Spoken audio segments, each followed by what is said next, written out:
Thank you, Jonathan, and thank you to ESRAD for extending the invitation. Well, I'm going to get things underway. Oh, I thought I was, but I can't advance my slots.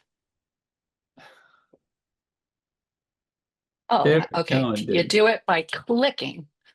So I'm starting out with an image that comes from way back in 1998, when I first began to realize that it might be possible to create some kind of electronic scoring system, super efficient electronic scoring system that would allow us to measure growth in any domain of knowledge.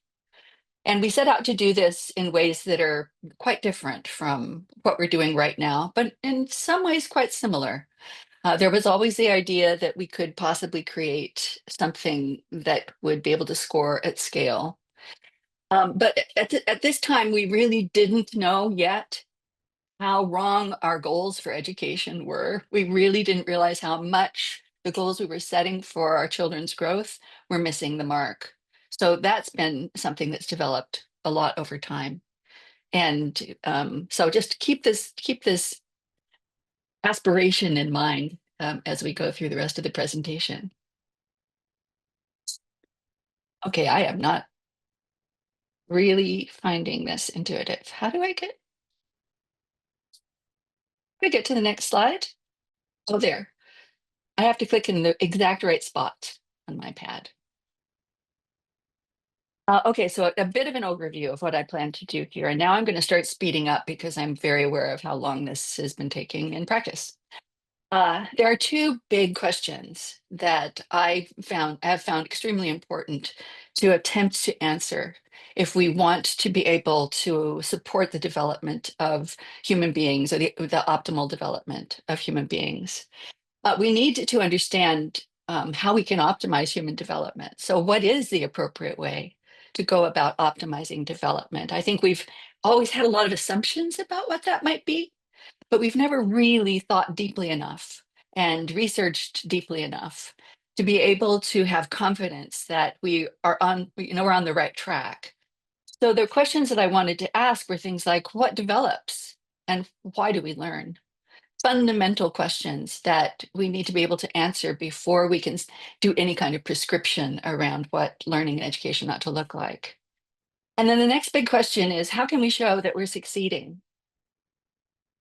And my answer to that is, one very important way is through measurement.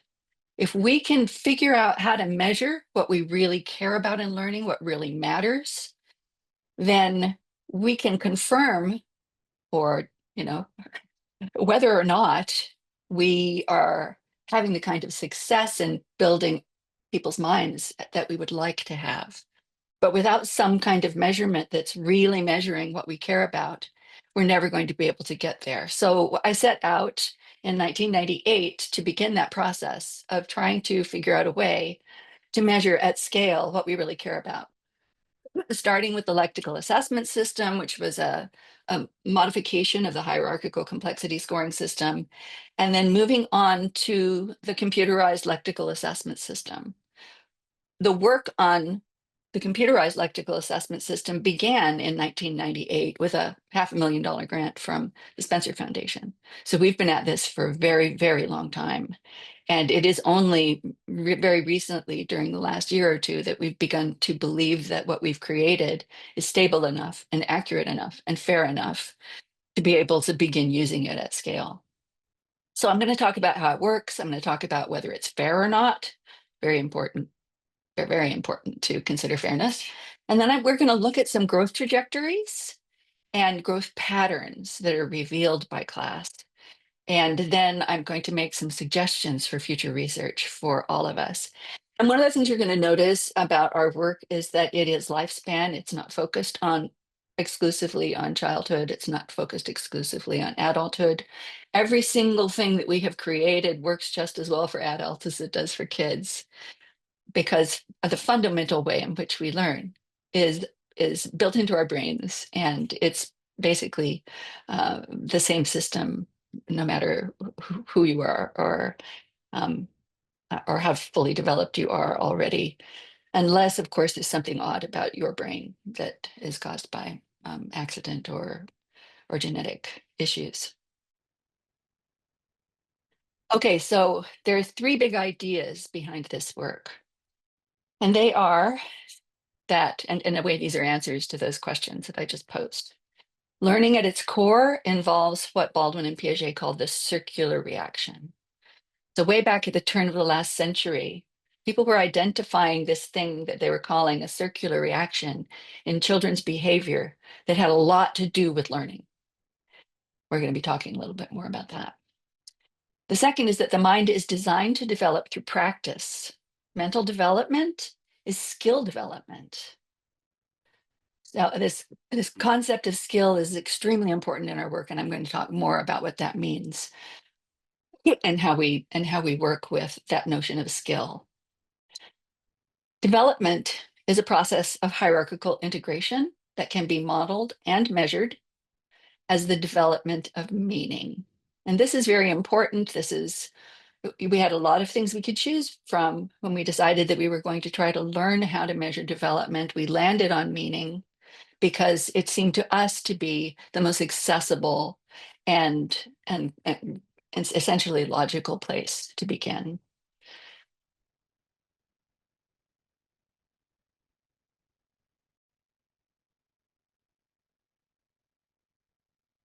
So let's begin by talking about the circular reaction. So there's a slightly creepy picture of Piaget with a baby here. Um, infants always makes me laugh. Infants build skills through repeated interactions with the task. So if you're watching an infant learning how to do anything, you're going to be watching them repetitively try the same thing or slightly different variations on the same thing again and again and again before they actually have success. And then they're going to succeed and they're going to fail and they're going to succeed and they're going to fail. And until they actually have achieved that goal, and then they're immediately going to set another goal. They never stop. So this circle, this cycle starts with a kind of a goal. It's not a conscious goal. I want a Cheerio, and then a scan of the environment. Oh, which one looks good, or which one looks like it's easiest to get? A trial, here goes, and a result, which is going to be, oh, whoops, not right, not quite, or a celebration. Yay, nummy in this case.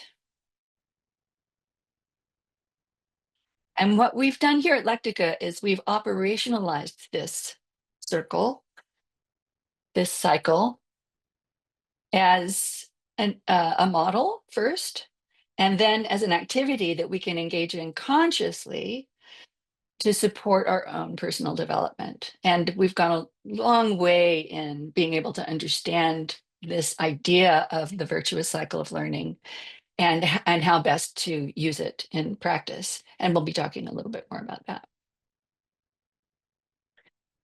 So all skills have the same quality, that they develop gradually. And there's almost always many cycles, many practices involved. And there's always some kind of discomfort or pain, not occasionally, always some kind of discomfort or pain. And this is critical, and I'll make that clearer why that is in a moment. And they're doing this on their own, crawling across the floor by themselves, practicing that over and over again until they get really good at it. They're doing it with support from the physical environment, lifting themselves up by a chair, pushing something around the house before they've got the balance to do it on their own. And they're getting it socially from members of their family who hold their hands and let them have that experience and joy of being walking on 2 feet, or just walking on their feet rather than walking on their hands and their feet. So all learning basically has this quality that it can have physical, it can have social, and it can have solo kinds of activities that are taking place through in the practice itself. And one thing to note about this is that it's laden with emotion and it's laden with sensation. It is not a kind of learning that's happening in one place in your brain, it's happening all over your brain. And this is something that we have known intuitively for some time and only had real evidence for recently. So what does develop? Well, Fisher showed us that mental development is essentially skill development.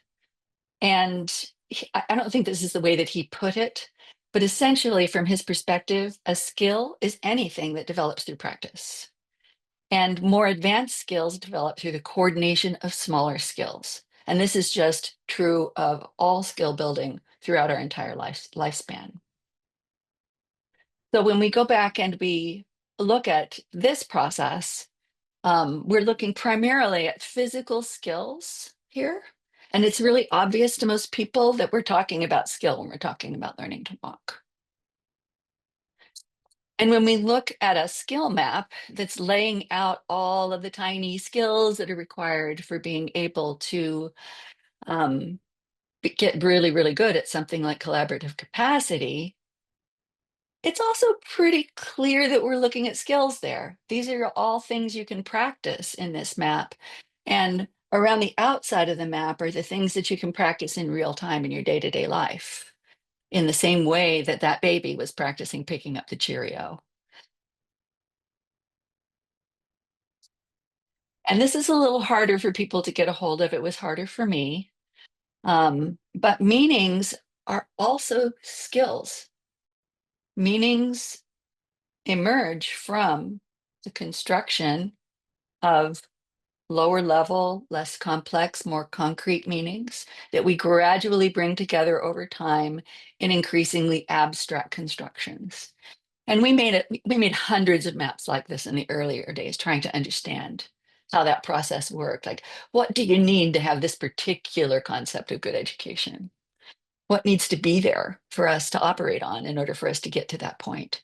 And why do some people construct this other answer to the question, what is a good education? It took us a while to really appreciate that what we were looking at was skill. Kurt kept telling me it was skill, and I kept not quite getting it for a few years. And then it finally clicked, and we got it. Okay, this is just the same kind of thing. It's just happening in another context, using other kinds of skills than we're using when we're building skill in the physical world.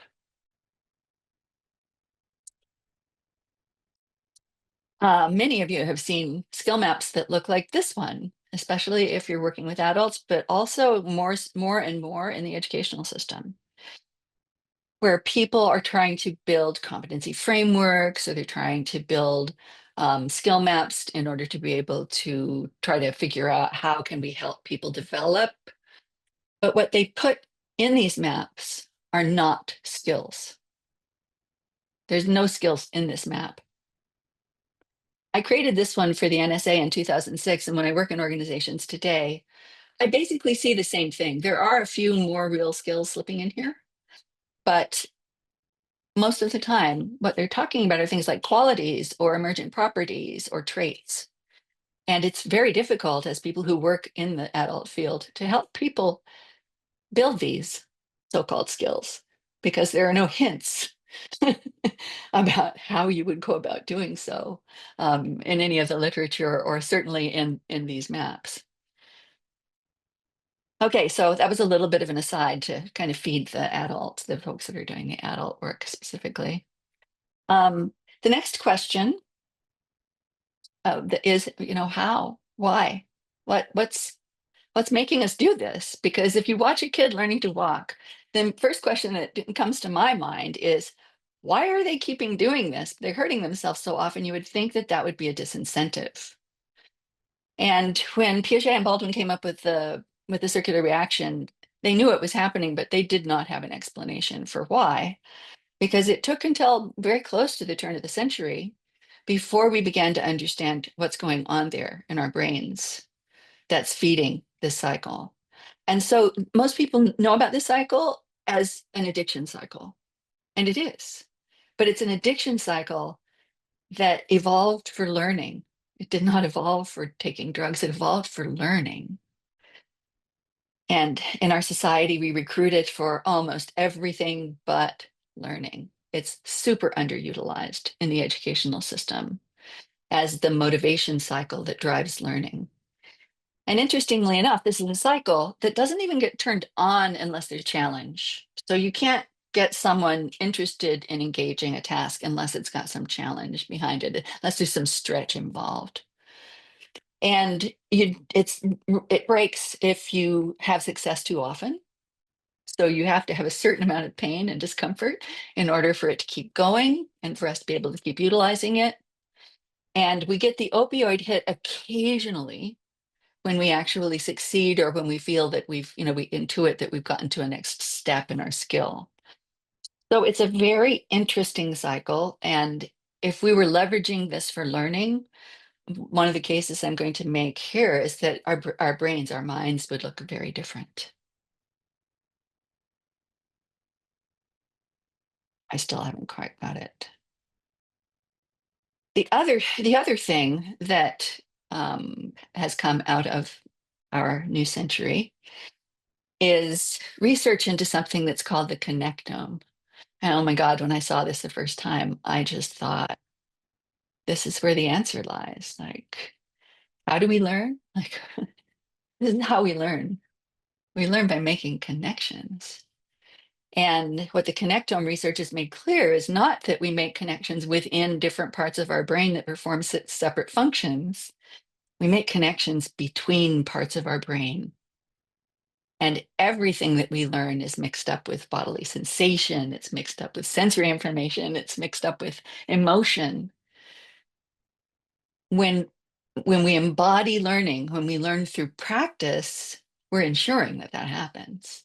Because when you're learning through practice in real time in the real world, all of those things are involved. All of those aspects of our mind are involved. And we know from the connectome research that so far it seems that people who have more interconnected brains like this are better at almost everything. So our goal, is it should, this asks us to think about, well, what does this imply for the kinds of goals that we set for our children's learning and for our own learning? Does it make sense that we're teaching them facts and correctness rather than teaching them how to learn through practice? So these are the three big ingredients that have led us to where we are today. We've got the virtuous cycle. Um, we've got the dopamine opioid cycle now. So we've got an explanation for why we strive. And we've got the connectome telling us this is the way the brain really needs to be connected for it to grow optimally. So everything that we're doing right now at Lactica is geared toward helping to make the contexts in which we learn look like contexts that will leverage all of these things that we know about learning. And that is why we went from just the micro V call to the mighty, or just from the V call to the mighty micro V call, because we realized that it's not enough to practice building just any skill, that if we really want to build up skill over time, we need to be like babies and we need to build them from the ground up. So the micro V call allows us to practice all the baby skills that come together eventually to be able to create the higher order skills over time. And this is true for all of the kinds of skill that we have discussed here. So the micro V call is a really simple thing, but it does require some practice to build the skills to do it well. And we've mapped out those skills and teach a course about how to leverage them so that people can begin building micro V calling skills that they need to be able to just start driving their own learning and being in control of their own learning process. I don't have time to do much more with that, but you'll be able to see it in the presentation or recording. I also don't have a whole lot of time for this slide, but I just want to emphasize here that when we're looking at a micro V call that's created for learning how to micro V call by our micro V call maker, we're talking really simple, really small. So most people begin learning how to micro V call by just learning to notice things. And they often do it through learning to notice emotions. And this is partly because most of the people we work with are really into emotions right now. and body sensations. So we start with the things that people find familiar, that they already value, and we help them to build skills for first noticing and then being able to operate on in a variety of ways over time. And it's through building little skills like this, probably over the course of about a year of practice, you're building up all of the micro V calling skills, and then you become just a habitual micro V caller. It becomes an effortless thing that you're just doing continuously all the time. So now that we have a reasonable understanding, I hope, of how we think about learning and how learning works, it's time to go on to thinking about class and how it works. And remember, class is the computerized electrical assessment system. I'm going to start with just one slide about the electrical assessment system. But I often get the question from people about how we differentiated ourselves from the hierarchical complexity system and why we would have done that. We were having a really big problem with the hierarchical complexity system at the time. And it was that sometimes, and I can't see the whole image on the right-hand side on my screen right now, but so I'm going to just use some examples that I can see. Sometimes we would score people who are performing at level 9 at level 12. A whole big stage, big Piagetian stage, or several Piagetian stages beyond where it actually belonged. And the reason that we were doing that was because we weren't distinguishing between content and structure adequately. We didn't really have a good way to think about distinguishing between the content and structure. And what Kurt Fisher's system gave us was the knowledge that we needed to be able to look at both of them and be able to base the scoring on both the structural quality of an argument and the abstraction of the elements of that argument. And we became much, much more accurate almost immediately and began to be able to score in 3 different phases per level at that time. Human scoring was at that it was still a pretty coarse level, 3 phases per level, but definitely way better than whole level scoring because you can do so much more with it when you have more precision and fidelity. Okay, that's everything that I'm going to say about the electrical assessment system. And now I want to go on to explain to you how class works. And at the base of class is something that we call the lexical dictionary. It's literally a dictionary of meanings. And everything that we place in our dictionary is placed there as a meaning. And each item or each meaning unit, let's just call them items from now on because it's easier to just use one term, is placed at the lowest level at which the meaning it carries is likely to be useful. So just hold that definition in your mind, and I'm going to describe what you're looking at the bottom.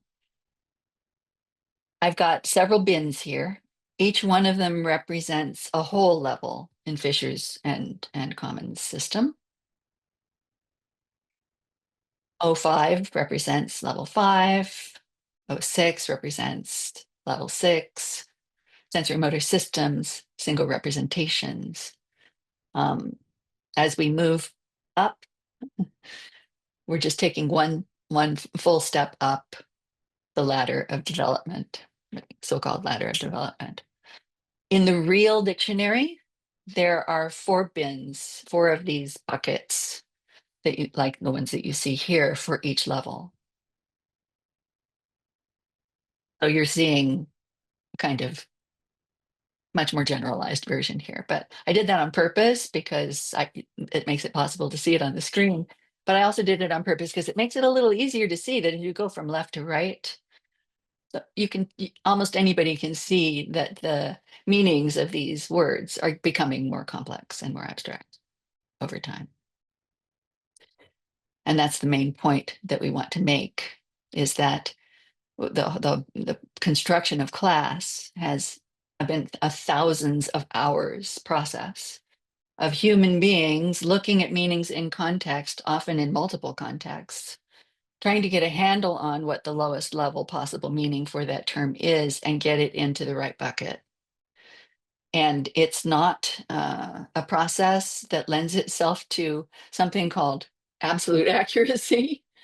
It's a process that is very organic, and it's got a lot of trusting the system involved in it, that built gradually. So that's why we've been building it since 1998. It's been something that takes an incredible amount of human knowledge and appreciation of development, just plus the time involved in doing an investigation of each of these meanings.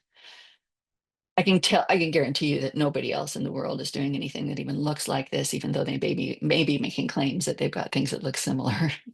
Because one of the first things that I learned when I started taking on work like this is that there's no support for doing anything that takes this long or is this hard in the academic community. That's why we established a nonprofit that allows us to pay our own way in the world, because there's nobody who is going to invest in something that would take 25, 30 years to be able to do. So anyway, this is the thing that underlies the scoring system that we have created. And now I want to show you a little bit about how it works. So what the patterns of the percentages of an individual performance end up in these bins has to say about the level of that performance. And don't worry too much if you're feeling confused, because everybody's confused at this stage. All right, so hopefully most of you know how to read a graph. I know graphs are really hard for some of us because we got taught that we weren't good at this sort of thing when we were in school. But I think that if we start from left to right, I can start to give you a pretty good idea about what's going on here. So on the left, for the score, the performance is scored at 626. Yes, that is a performance.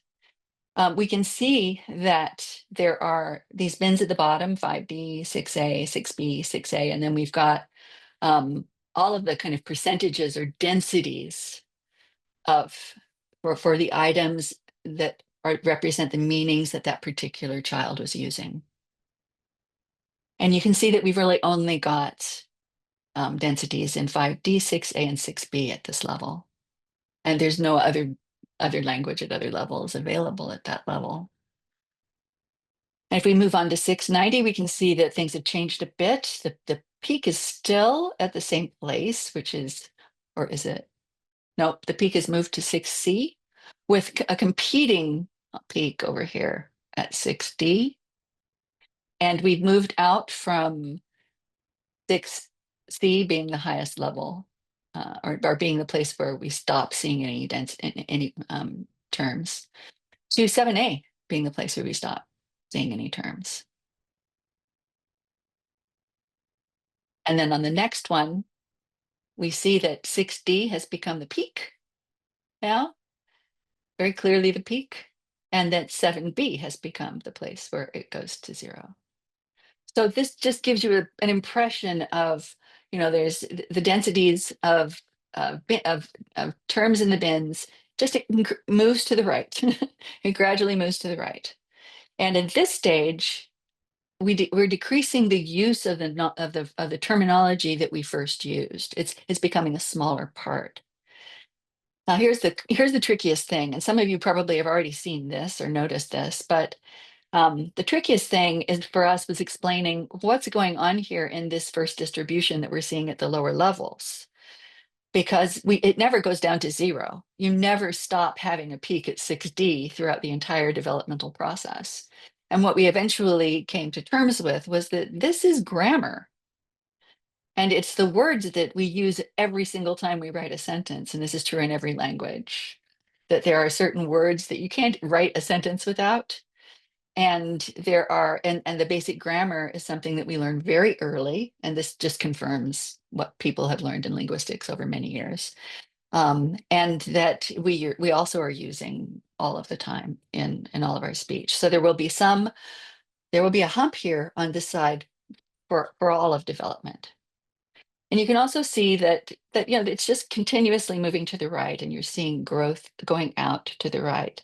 And what's really interesting is that by the time we get to the last one here, which I can't even see anymore, it looks like what's happening is that you're not getting, you're not necessarily having an increase in your vocabulary in one place, not at the edge, which I think a lot of people might think, oh, well, when you're at a certain level, that becomes your primary vocabulary and you give up all the vocabulary that you had before. Instead, we're seeing the children are keeping their previous vocabulary and they're extending it, they're building upon it to construct those new meanings. But they're not really leaving anything behind. In fact, when we go to the next image here, I have to hit the right button. Okay. We get to the next image here. What we see is that it actually looks like this is kind of flat, that extension out to the right. And it also looks like there's some increase in the use of terms at lower levels, as well as an increase in use of terms at higher levels. So this kind of fits. So if you think about, let's say you learned how to play the piano and you're pretty much a piano virtuoso, you're quite good at it, but you decide you want to learn to play the violin.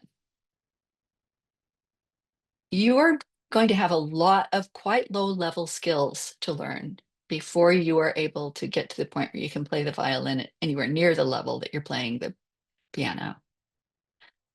So our mind is not designed so that we stop being able to build concrete ideas or build concrete skills as we get older. It's built so that we can keep going back and forth, filling in gaps, creating what we need for the next thing we're learning, and then building on from there. Ultimately getting to a point where where you can begin to make real good connections between violin and piano, or increasingly good connections between violin and piano and what they're offering us and what it takes to be good at playing them. So this is the pattern that we would expect to see then. We would expect to see a mind that's growing overall, that's making all kinds of different connections, and that's going broad enough, trying out enough different things so that there's a need for some infill of earlier constructs in order to be able to get really good at that next thing. So that's super important because it's going to be a part of a discussion that we're going to have a little later. The other thing that you can see here too is that when we get to 1103, we actually start to get another hump pretty clearly. And that hump tends to be in the 9C, 9D range for most people. And as we move up to the highest levels that we're scoring, which includes low level 12, I don't have an example here, but it includes low level 12, is that the hump gets a little higher and a little higher and a little higher, and tends to move a little bit more to the right, but not much, because we run out of language.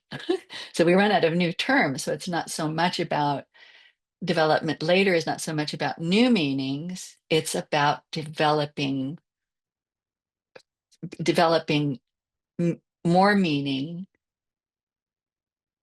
for things that don't have single words to describe them. Super cool. This is new. We just learned this last year and a half or so. So this is really new, and it's still just making me so excited I can hardly stand it. And then, okay, so we're just gonna do a quick look at fairness, because I think any measurement system that's worth its salt is going to be fair for everyone. We don't have yet all of the demographic variables that we'd like to have, but we do have a few. And recently I did an analysis where we looked at controlling for grade, because it's the best predictor of development overall. We looked at sex differences. And if you look at the bottom right table, you'll see that we found no difference between the sexes and their performances in our database after controlling for educational level. We also, interestingly enough, found a very, very tiny advantage for people who are ESL,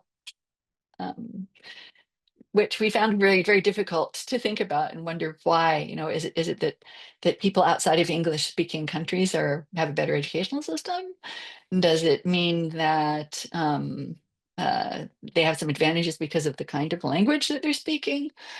But what we realized eventually was that this probably is more likely to represent the fact that many of the ESL performances in our database were people who had spoken in their own language and had had it translated by a translator into English.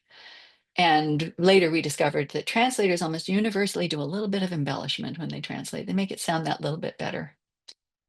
Use slightly more sophisticated words in a few places. And so we've kind of given up on human translators now as reliable translators, and we're using Google Translate instead. And then finally, and this is the one that's most important for me, this is looking at ethnicity in our sample. By the way, these are really large samples. There's over 6,000, over 6,500 people involved here. We see very little difference here as well. And these numbers are a little bit different than the ones that we see when we look at results from more conventional kinds of assessments. So people who identify as Black never get the highest scores ever. So who knows why that's happening in our system? Maybe just because they've been represented all along in the development of the dictionary, and we're seeing them more clearly. And Latinas in our country tend to be doing better on average than people who identify as Caucasian. And then it looks like maybe they're doing a little bit less well here. I don't think these numbers are of any importance whatsoever. The important thing here is that we can say, yes, we're being fair. Okay. One of the things that I've been really thinking about and interested in for a very, very long time, this picture is from 1997, is growth trajectories. What do different growth trajectories look like? How do they change over time? What's healthy? What's not healthy? What are the differences at different ages? So I did this first map with Cheryl Armand for an article that we did together about her research, which was 4 test times over 20 years. And there were some really interesting things we found, like evidence of growth in the older ages. But I think interpretation of any graph like this, we have to be very careful about interpreting, because they were really scoring only at the whole stage level at this time. So some of this growth is exaggerated, and some of the lack of growth is also exaggerated as a consequence of the limitations of the scoring capabilities that they had at the time. Until we had class fully operational, we did spend quite a bit of time human scoring performances from some quite large studies, and eventually got to the point where we had enough data from different kinds of schools that we were prepared to ask questions about the impact of different kinds of schooling on development. And what I want to say about this particular graph, which is explained in more detail elsewhere, I want to point out that the mid-SES private parent organized school that was in our sample was not only outperforming all of the other schools, but the children in that school were on a steeper growth trajectory.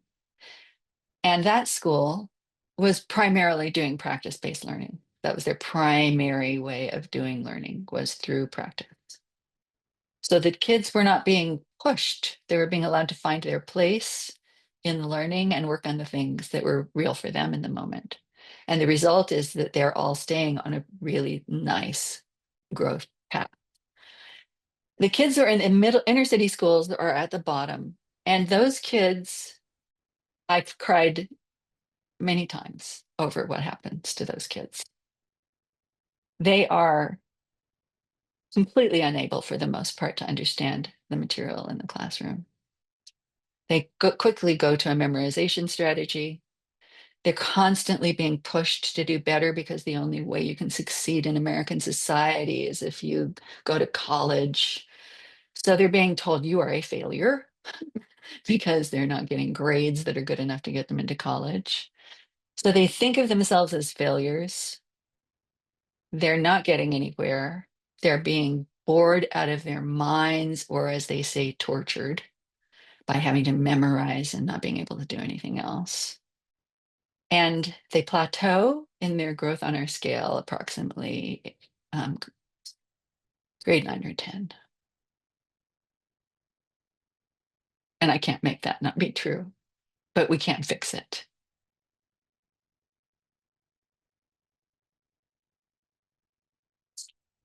I keep not being able to advance my slides. So here is his part of our answer to this problem.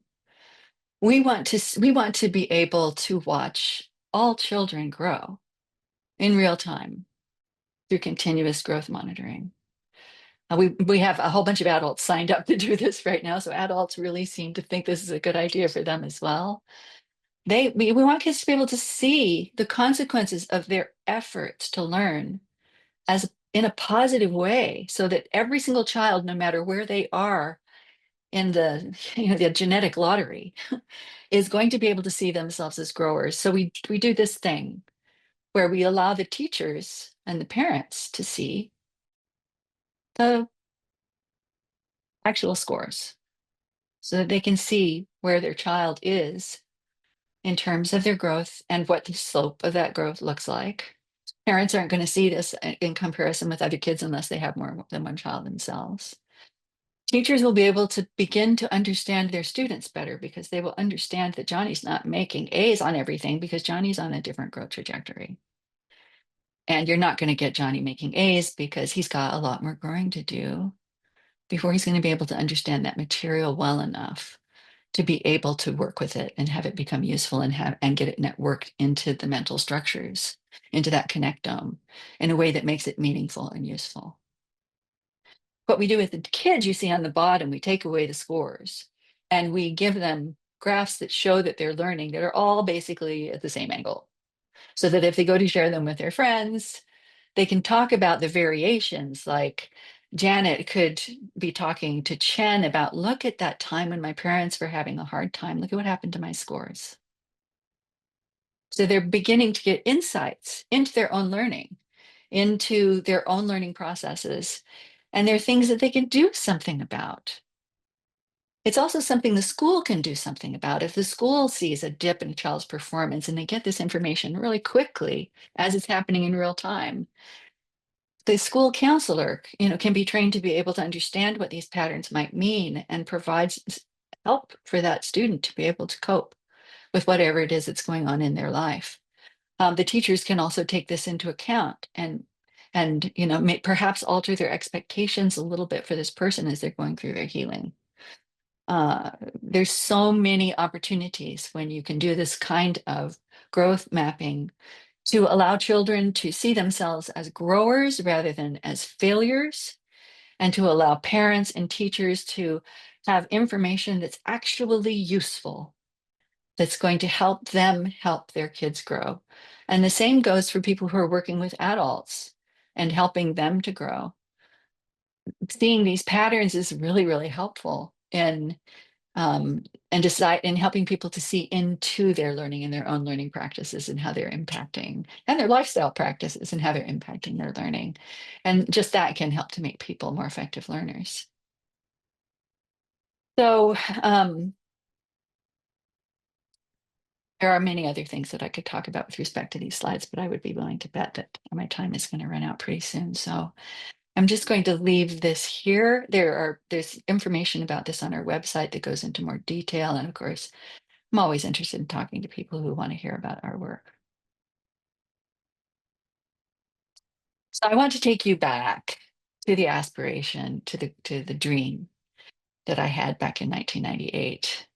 The dream has changed because I no longer am very interested in tracking students' learning through particular courses with particular objectives for learning specific content.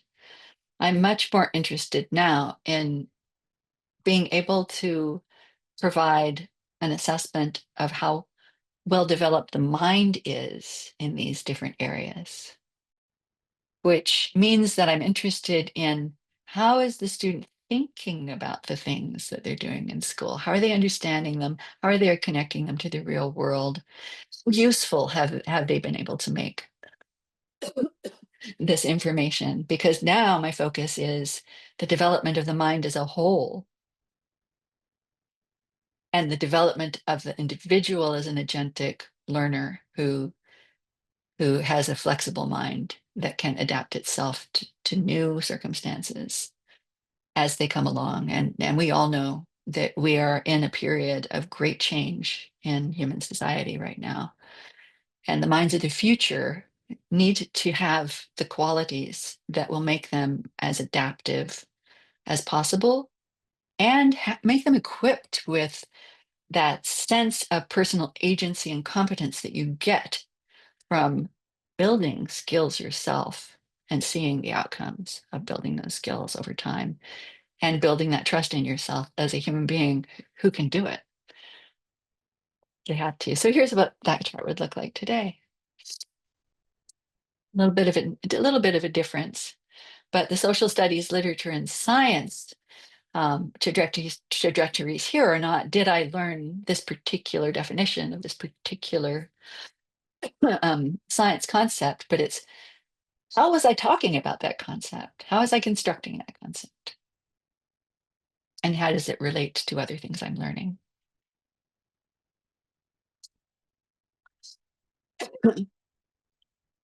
Okay, now that you've seen some growth trajectories, I want to show you some very particular growth trajectories that come from research that was originally done back in the 1960s. This is a really famous study. Almost everybody who studies linguistics, this is one of the first studies that they learn about when they go into the study of linguistics. And it looked at 3 kids, Adam, Eve, and Sarah. Eve had to drop out of this program, so I did not analyze Eve's data for this particular project, but we did analyze both Adam and Sarah. Adam and Sarah are between the ages of 2 years and 3 months and 5 years and 3 months. So both of them are in the same age range for the observations that were done in this study. And in the 1960s, what was happening was that we had what they called at the time portable tape recorders for the first time that we could take to people's houses and we could just go and listen to the kids. So that this technological breakthrough led to an explosion of this kind of research. And what they would do is they would go once a week, once every 2 weeks. They started with Adam and they did it every week, 2 weeks. And then when they did Sarah, they upped it to about once a week for most of the period that they were testing her. And they're not testing her, they're just recording her. And so literally what we're looking at here is recordings of the speech of those children with words that they were parroting, or their parents were saying them or somebody else said them in the room, and then they just repeated them, removed as best as possible. And one of the interesting things about these is that they have spurts and plateaus. One of the even more interesting things about these is they're not in the right place. They don't match up very well to our levels.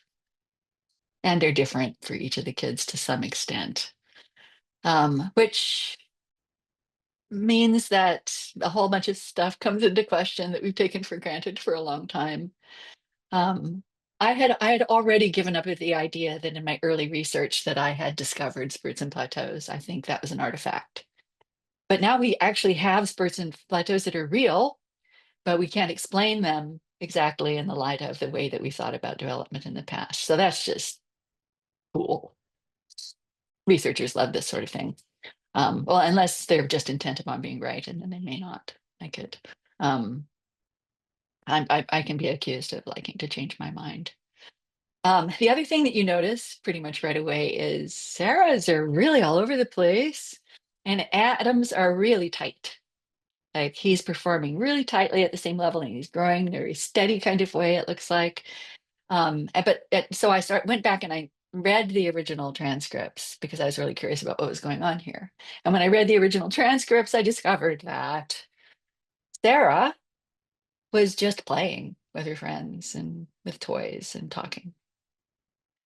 There were adults in the room talking, but not so much to Sarah. It was more just a natural speech kind of thing. And Adam mostly was sitting with his mother and with the mother trying to get Adam to say smart things. So she was scaffolding Adam like some parents do. Like all of us maybe can look at ourselves and say, well, I was a little bit guilty of that. I wanted them to be the smartest kids so they could be the ones that went to college, so that they could be the ones that, that made a difference in the world or were successful or who made enough money to live and so they don't have to suffer the way that I suffered. Whatever. I think we're all a little bit guilty.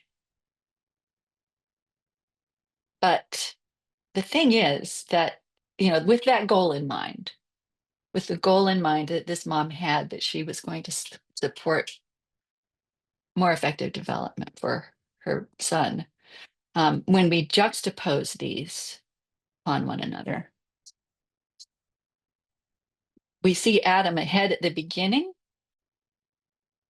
and gradually losing ground. The pushed child, the development of the pushed child, slows down over time and ultimately plateaus early.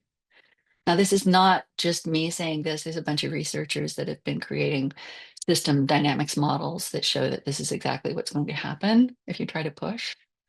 And it really makes you rethink notions like, the notion of scaffolding and what we mean by it and how we use it. And I think what's happening in our current educational system is this notion of scaffolding is hung on, but it's this notion of here's how far you could try to push this kid to try to get them to grow faster than they're growing right now, rather than here's what we can do to improve the environment and increase opportunities for practice and choice and agency that will make it possible for this child to build a richly connected connectome. And that's the transition that we're advocating that we make as soon as possible in our educational system and in the world of adult development as well. College is in as bad a shape as K-12 now, by the way, maybe worse. So now I'm going to show you, go back to looking at some growth patterns, because this is something that we're right on the edge here of understanding, and it's going to take a lot more research, which, MindLog is going to give us the data that we need to be able to do this better. But remember when I was talking to you about this particular pattern of growth where you see additional growth actually even in the lower level concepts, and then this kind of tail that goes down gradually to the highest order concepts that we've been able to construct. We consider this to be a very healthy type of development. It fits well with the models of development, with our understanding of how learning works. And it's what was a growth pattern that was ubiquitous during the 20th century. This one actually comes from a child who was gently schooled in the 21st century. This is from a child, and that child I've been following for a while. This is from a child, just the average kid who's performing at this level 1053 at age 16. Their performance looks like this. It's very similar to the first performance, with a little indication of maybe, the introduction of some abstract concepts that, they're expected to learn at certain periods of their development. This is what kids look like in the 21st century. Just a complete difference, total change. I can find hardly any students who look like that first child I showed you. So what did I call that? Let me see if I can I go backwards? Can I figure out how to go back? Yay. I call this lossless growth. Nothing is being lost that was previously known. We're building a mind. It's got all the connections still left in it, except the ones that get pruned out because they're no longer useful. This kind of learning, this pushed child kind of learning, this we're going to get them to learn these concepts when they're younger kind of learning, leaves behind what looks like kind of a mess. We're not seeing people building on the constructs they had before. We're looking at memorization. We're looking at correctness. We're looking at educational system, a global educational system that, because of the international tests, pushes teachers in classrooms to get more correctness out of their students. And that means that you don't have as much time for students to actually practice and build skill and build their minds. We're sacrificing the early development of the mind in order to be able to speed up the acquisition of specific ideas that turn out not to be very well understood by these people, these kids. There's a whole bunch of problems. They can't tell whether they understand something or not because they think understanding means getting it right. That's horrible for employers who are always complaining you can't delegate anything to them because they don't know when to ask a question because they don't know. They don't have a feeling of necessity that comes with, I've got this right. They don't have any kind of feeling at all around learning except fear that they're going to get it wrong. This isn't, this is a, this school, these kids are in a school that is a high SES community public school. This is what it looks like in one of the most expensive private schools in our country. So still the same kind of thing, a little bit less, a lot more time in this particular program for some actual hands-on work, but can't resist the temptation to try to make the kids look smarter and smarter by having bigger and bigger vocabularies and passing those international tests. So these kids are going to be better off, but not completely better off, or not as better off as the kids who are having the opportunity to do even more practice with less pressure. And here is our poor kid. We had to choose somebody who was 16 and performing in level 10 from the inner city schools. And the only person we could find, the highest score we could find was only level 10. I can't see the whole score here. It's 1003 or something, is it? And here you can see a child who this looks promising. It looks very similar to what we saw for the first child that we looked at and the second child we looked at. But you can see that as education advances and we start to get closer to grade 4, 3 and 4 and 5, where we decided in the United States that we were going to bring in some of the concepts that weren't being taught until high school in grades 4 and 5. We see that the child looks like they started to maybe not understand what they were learning in grade 8, so they kind of lost it.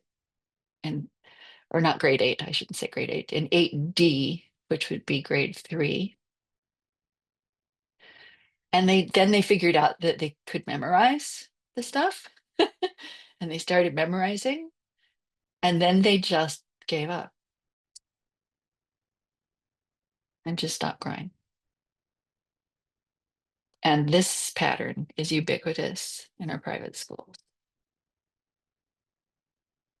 in our public schools in the United States. It's going to be very interesting to see what's happening around the world.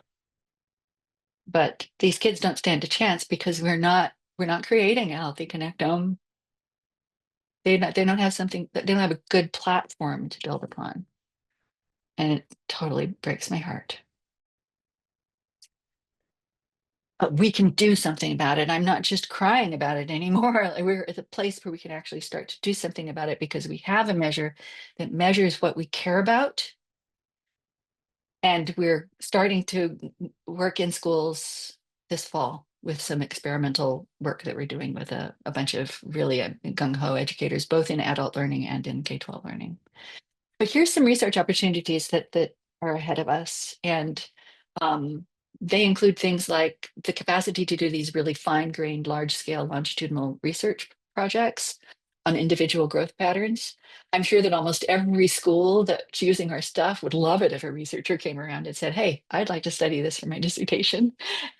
And I'm sure that the dissertations based on data this rich would be very, very useful dissertations and possibly even result in the academy starting to do more challenging work than it's doing right now. The ability to monitor the developmental impact of curricula and what I'm now calling anti-curricula, because there's a whole bunch of Holtian stuff going on with people constructing these micro schools and getting rid of the curriculum altogether and just creating learning opportunities, that wide range of learning opportunities within the context of the community at large. That's going to be really interesting. We had a surge of that when my kids were little, and it certainly produced good results for my kids. So I'm excited about it. A better understanding of the meaning of class density distributions and their relation to human flourishing. So those pictures that I just showed you, we need to study the heck out of that before we're ready to start using them diagnostically. But imagine the potential to be able to say, looks like there's something going on here, and catching it early and being able to accommodate that child with an understanding of what needs to be done is we need to help them build their connectome, not we need to help them get better grades so that they can go to college. Research on the impact of media and AI. Guys, nobody's doing this, or the people who are doing it in a way that makes it look like AI is working, right? So basically the AI programs that I know about are just trying to get people to learn more stuff faster. They're not building the connectome. And gamification is like, no, absolutely not. It's the craziest, most stupid thing that we've ever done in education. And as soon as you realize, as soon as you really appreciate that learning using the dopamine opioid cycle the way it's designed to learn is the game. That's the game. If we have kids playing that game, they're in joy and flow all the time. They're doing it for themselves. They're the agents, and they're not being manipulated by somebody's idea of what would make learning interesting into learning something that's completely useless and it's not going to take them anywhere and it's not going to serve them during this period of change and upheaval in our society. So, do I sound a little passionate about this? Yes, I am a little passionate about this. And I'm really looking for research partners right now. And and I hope some of you will come and check out the work that we're doing currently and get more involved. Thank you. Thank you, Theo. Thanks very much. So let's all take a deep breath. We see some applause there. I know Titus has got a question. Jonathan Sibley's got a question in the chat. I think we've got we can eat up a few minutes of our break, I think, to take a couple of questions. And somebody just changed the view. I want to go back to gallery. So maybe Titus, you had the first question there. Do you want to just Yeah, thank you very much for your great presentation. I was wondering, generative AI is quite big anywhere around the world.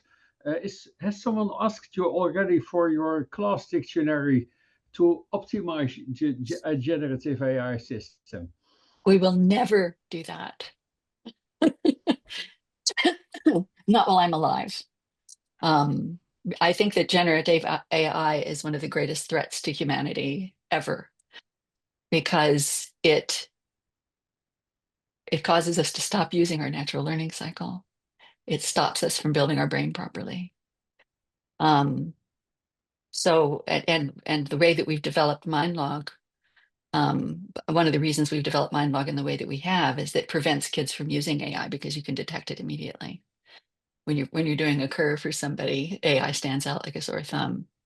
So we can ensure that kids are actually doing their own learning, building their own ideas, showing us their own thinking, and accomplishing the goal of building the connectome if we protect them from those kinds of external supports when they're learning. I'm not saying that it doesn't have any kind of use that's legitimate in the world, but it inevitably will always undermine our own learning. Yeah. Jonathan, you had a question. Actually, now I have two questions. So one was a question about ESL and to what degree learning a second language and being exposed to at least a second culture might also impact the scores you saw. Do you have any idea about that? It definitely does have an impact on development overall.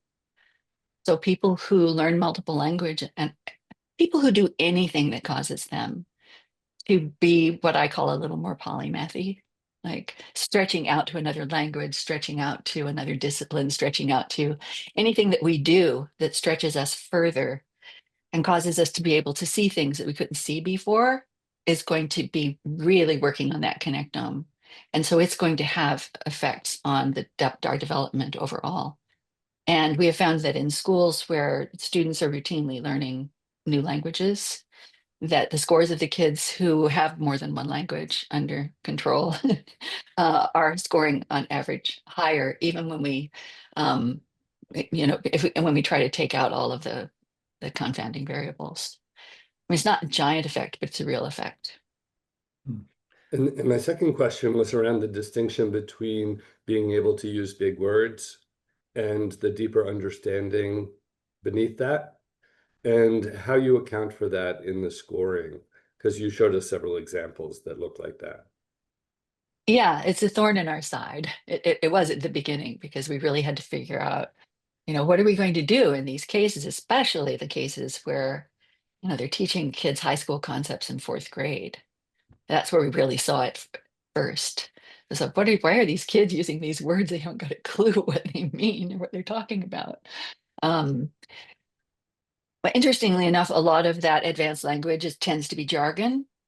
So, I often tell people the first thing that happens to a new word that describes something complex, that has a sexy sounding name, that word gets into our vocabulary immediately and is immediately downward assimilated to something that means something very different what its original meaning was. So we're constantly dealing with that issue all the time. The lexicators, when we're working in the dictionary, are aware of the problem. We're always watching it, and we're always making adjustments to how we place things based upon what's happening when people start to do parroting around particular terminology. There's lots of good examples from my lifetime. The word holistic, when it became a popular word back in the 90s and lost all of its original meaning and led to all kinds of really dumb research and misunderstanding and poor classroom practices as a consequence. But it just seems inevitable that if it sounds sexy, that's going to happen to it. So we should strive to name complicated things with names that don't sound sexy. That might help. Thank you very much. Great. I think that we have about 20 minutes till the next session start. I don't know, Oliver, if you mind if things go on a bit, if people have other questions, or if we should take a break. I defer to you as the one in charge here. Well, it looks like he's looking at something else. So I would say if people have other questions, I haven't seen them in the chat, but you can come off mic and just, take a shorter break. As long as Theo's willing to stay with us, we're blessed with the opportunity to learn.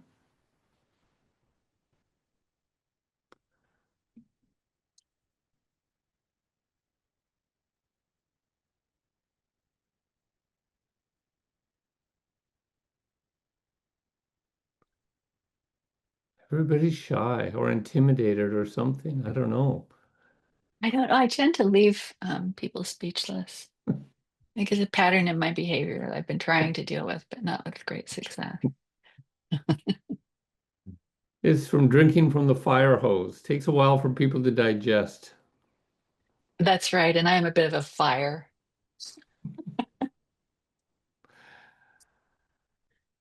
Well, I mean, I have lots of questions, but I have other opportunities to engage them. I can say that working with Theo and Lectica's work over the last 10, 12 years has probably been my main source of learning and been able to improve the practice of what we do with clients in a way that we see having real impact. So it's definitely not that we're anywhere near as far along as what Theo's doing, but it does have an impact. Greg, you have popped a question in suddenly, but we don't see you here. Yes, hello. How's it going, Theo? Thank you. I just had a question about. It's going well. Hello. Hi. Yeah, thanks for taking the question and for the presentation, of course. I know we spoke like 3 years ago now, and you mentioned that schools can sometimes just be averse to testing, and they can kind of view your tools for measurement as just, oh, more tests or something like that. So I was wondering if that's something you're still experiencing, and if maybe there's other challenges that have come up for you. Yeah, there's a couple of things that have happened. One is that the generation of parents right now are no longer the No Child Left Behind parents who dragged their kids out of school because of the testing. So parents today of kids that are in school today aren't as freaked out about testing as parents were during the first 20 years of our work. The second thing is that we're not doing testing anymore. So those aren't tests. MindLog is not a test. It's a reflection system that tracks your growth over time. So it fits in a category that doesn't even exist. It's a new category of a kind of measurement system built within a learning system. And it's actually part of that learning system because it provides information that helps people get better at learning and gives them an opportunity to engage in practices like reflection that also support a richer kind of learning. So people are much more excited about it, and it's been easier to get people who are teaching in a variety of schools around the world interested in doing some work in the new year with MindLog.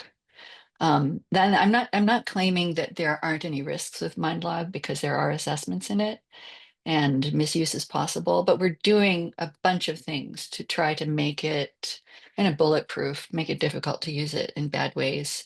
For example, we consider the child to be the owner of their data and the parents the guardians.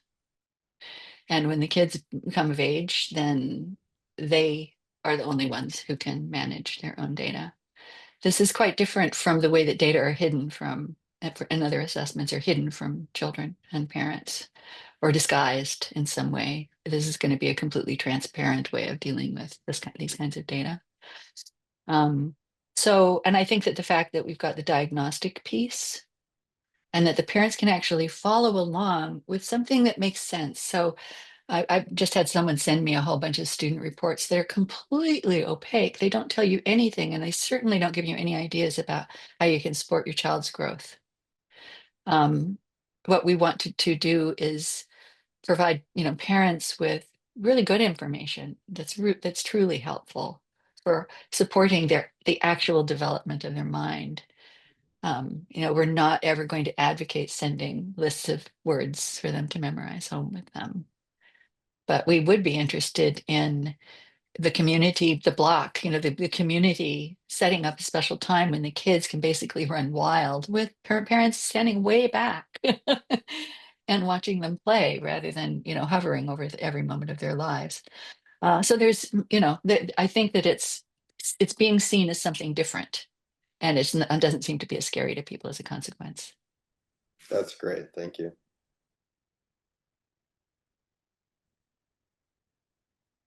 Anything else anybody is curious about?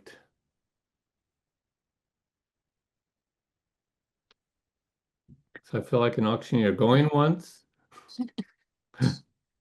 I just want to say, if you are curious, on our articles page on the site, you can find all of our published papers. And on Medium, you can find all of my attempts to translate this work into plain English, and I call them attempts. I have a Not big successes. folder of Medium articles linked. It's about like this long, and they're very useful for giving to clients or other people sometimes because they take a very key concept and give you an essential understanding of it that most people can understand. We hope, we want very much for that to be true. So those are two kinds of resources that you can go to if you want to learn more, and you can just stay tuned. And you Things can are sign happening up here. for classes. The Vehicles in Practice class is a very practical way to go beyond learning about something in an abstract theoretical way to learning how to actually embody the practice.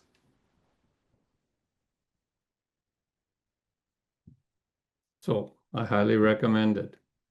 And there's a new FOLA this year too. So, That's right. Foundations of Electrical Assessment. We call that a year of developmental delight. Yes, it is a year. Yes.